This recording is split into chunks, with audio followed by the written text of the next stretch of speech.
Magandang araw po sa inyong lahat at mayroon naman po akong ibabahagi sa inyo itong brand nito. Ayan po. Ayan. Ito'y tinanggal ko na ang gear case dahil ito ang papalitan. Ito, hindi ko akalain na ako'y bibidyo, kaya tinanggal ko na bago ko sabihin na ayusin. Ito po, malakas na po ang tagas ng gear case niya. Ayan o. Oh, makikita nyo. Ayan o. Buti kamot hindi tinamaan tong yung makina. Ayan. At ito ngayon ay aking ibabahagi po sa inyo ang pag-repair po nito. Ito. Mamaya babalik na lang po ako uli. At aking at may hahawak ng cellphone. Kaya papakita ko sa inyo kung saan ang ating papalitan. Okay po. At ito'y tinanggal ko na doon. Yun nga ang sabi ko sa inyo kanina, tinanggal ko na. At tagas po. Yan po. Yan ay yan. Yan po ang loob niyan.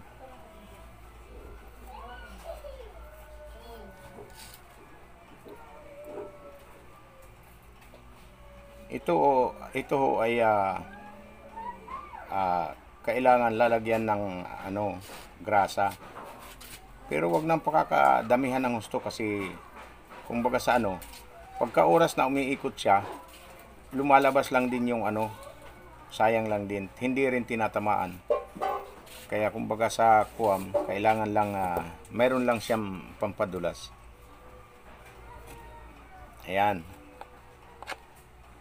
Ngayon, aking ipapakita sa inyo ang pagtanggal po nito.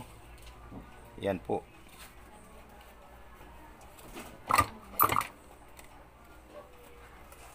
Ito ho. Kasi papalitan natin ang gasket.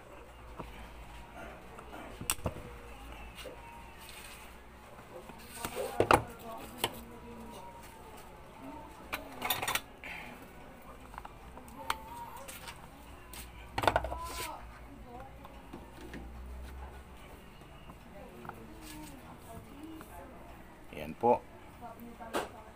Yan po ang lock po niyan.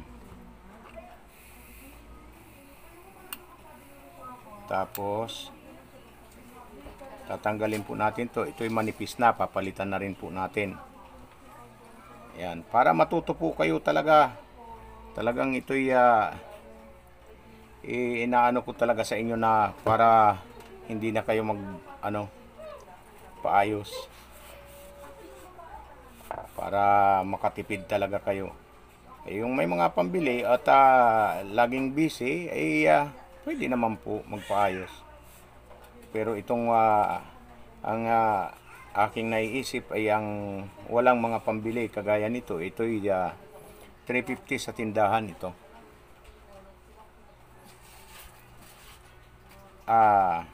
Ngayon tatanggalin po natin to. Sasapinan po natin. Tapos pupukpukin lang po natin. Yan. Tapos pabalik para masigurong nakilo siya sa loob. Ayan po. Kung bakit ito'y tumatagas, dahil po dito sa gasket na to. Ito. Yan po. Papalitan po natin yan. Kasi yan lang ang diferensya niyan. Napakaganda pa ng gear. Ayan o. Napakaganda pa ng gear. Tapos ito ring yung inner gear. Ayan o. Yung sa loob. Yan po ay lalagyan din po natin ng grasa. Pero ayun, may mga grasa pa ho yan. Pero medyo bago-bago pa kasi itong ano, mahigit lang 1 taon. Ngayon, para makita nyo kung anong ipinalit ito, yun no, ayan, sira na ho ito, kaya kailangan ng palitan. Ayan, ito po, may pampalit po tayo dito, ayan ho, ayan, ayan po, ayan, papalit natin, ayan.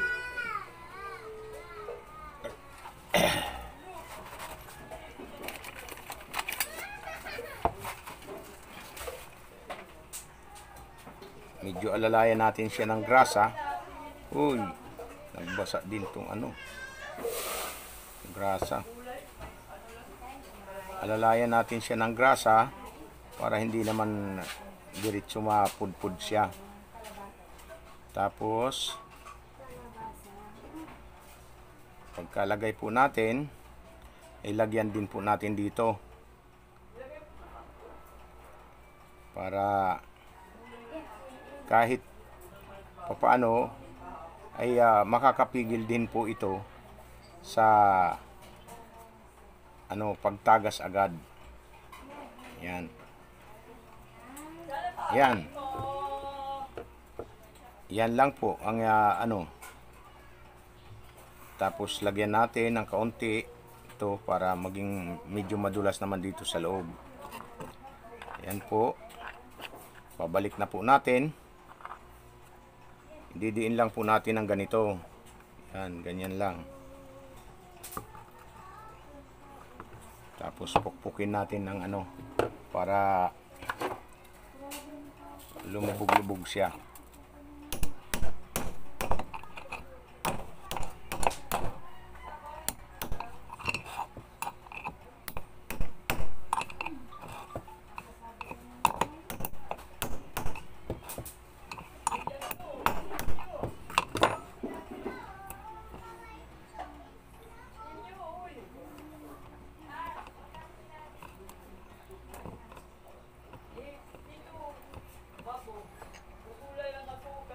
Ito kung pwede rin itong ibalik uli. Di ba nalagyan na natin? Pwede rin ibalik ito kung medyo mataas-taas po ito. Kasi may washer po itong nakalagay. Ito po. May washer po na nakalagay dyan. Ay ito. Saan ba yun? Yun nga, ito nga.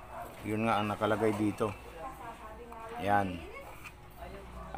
Pwede rin po itong ibalik para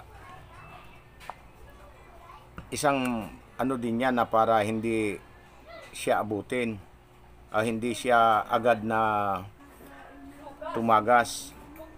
Pero kung mayroon naman pantakip pa, ito na lang pantakip. Yan, pantakip niya po yan. Yan po. Yan, yaman din naman at bago na yung ating gasket, pwede na ang hindi ito ibalik. Pero medyo kung mataas-taas po ito, ay pwedeng ibalik at para hindi sumayad dito sa ilalagay natin. Yan, dito. Doon sa pagkabit ng ano. Ayan, tapos na po ito. At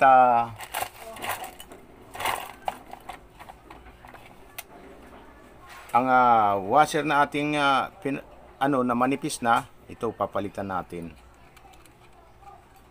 Yan, ganyan lang po yan.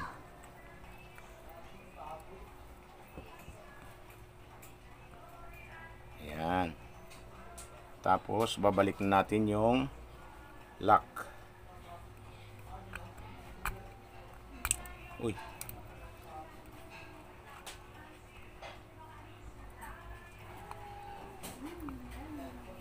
Yan po ay doon sa ano po, yung hindi yung wala pong pambili, At yun lang ang kaya, yung gasket na yon, tiyagaan nyo na. At pagka inyo namang makita na mga talagang ano na ito, medyo pudpud na at maingay na, kasi umiingay po ito pagka hindi na siya talagang lapat din, ay kailangan nyo nang magpalit po ng gear case. Yan po.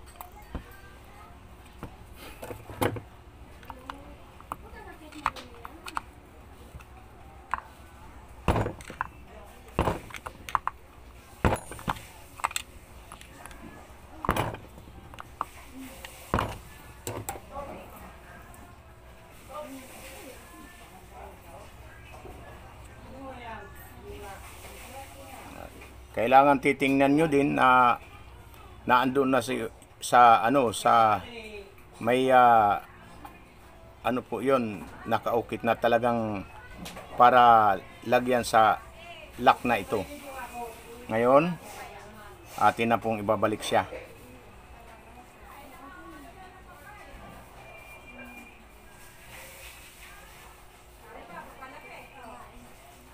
Yan.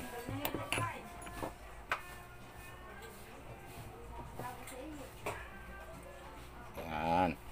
Huwag na masyadong ano, grasa, dahil ano naman po yan.